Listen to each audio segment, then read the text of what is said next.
Hello friend, welcome back to my new blog. তো আশা করি তোমরা সকলে ভালো আছো, আমিও খুব ভালো আছি। তো অনেক দিন হলো আমি কোনো ভিডিও শেয়ার করিনি, তো আজ একটা তোমাদের সাথে ভিডিও শেয়ার করব। তো ভিডিওটা তেমন কোনো কিছু না, তো আমরা যেখানে থাকি না, আমরা রেন্টে থাকি, তো সেখানে দরজাটা কোন মিস্ত্রি বানিয়েছে আমি তো ভেবে অবাক। আমি প্রত্যেক দিন দেখি দরজাটা আর মাথায় এরকম এরকম করে চাপড়াই যে কোন মিস্ত্রি বানিয়েছে। ভীষণ দিমাগ লাগিয়ে বানিয়েছে। দিমাগ মানে এত দিমাগ লাগিয়েছে ধারণার বাইরে। এসব ইঞ্জিনিয়াররা কিভাবে যে পাস করেছে বা ইঞ্জিনিয়ার হয়েছে বা যাই হোক, যারা লাগায় কি বলে জানি না, কাঠ মিস্ত্রি, যাই মিস্ত্রি, যেই মিস্ত্রি হোক, সেই চলো তোমাদের সাথে শেয়ার করি সেই ভিডিওটা, যে কোন মিস্ত্রি বানিয়েছে যে চাবি দেওয়ার পরেও দরজাটা ঠেলা মারলেই খুলে যাবে।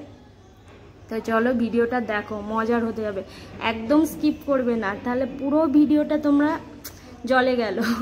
আর তোমাদেরও যদি বাড়িতে এরকম দরজা কেউ বানিয়ে থাকে তো কমেন্টে অবশ্যই জানাবে। দরজাটা আমি চাবি দেব, তারপরেও দরজাটা কেমন খুলে যায়। এটা উঠাতে হবে। চাবি দেওয়ার পরও দরজা খুলে যায়, কি অবস্থা দেখো বন্ধুরা। এটা আমি লক করে দিয়েছি। আচ্ছা দেখো, এটা বাবু এটা ধর তো, ক্যামেরাটা ধর,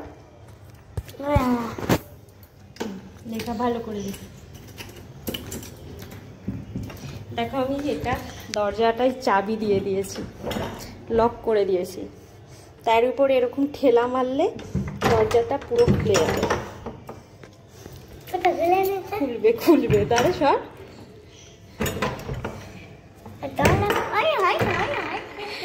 তাহলে ভাবো, এরকম চাবি দেওয়ার পরও, দেখো চাবি আমার হাতে, চাবি দেওয়ার পরও যদি দরজাটা এমনভাবে খুলে যায় তাহলে যে কোনো কেউ বাড়িতে ঢুকে পড়বে।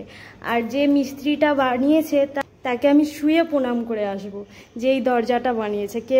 ভিডিওটা দেখার পর তোমাদের বাড়িতেও এরকম দরজা আছে নাকি অবশ্যই কমেন্ট করে জানাও। আমাদের বাড়িতেও তো এরকম দরজা আছে, তো তোমাদের বাড়িতেও যদি এরকম দরজা থাকে।